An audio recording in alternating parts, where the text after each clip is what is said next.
Okay mga bro, ang lakas ng hangin dito sa amin mga bro. Oh, tingnan mo mga bro yung mga niyog mga bro. Oh, lakas ng hangin pero hindi masyadong lakas ng ulan. Oh, epekto siguro to mga bro sa bagyong Krising. Oh, ito na ang bagyong Krising. Oh, malakas siya. Pero walang ulan. At pabugso-bugso ang hangin ngayon mga bro.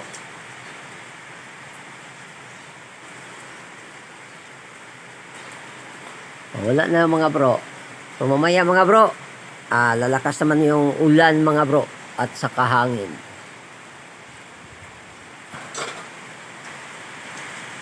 Yan na mga bro. Nandito. Ang lakas ng hangin.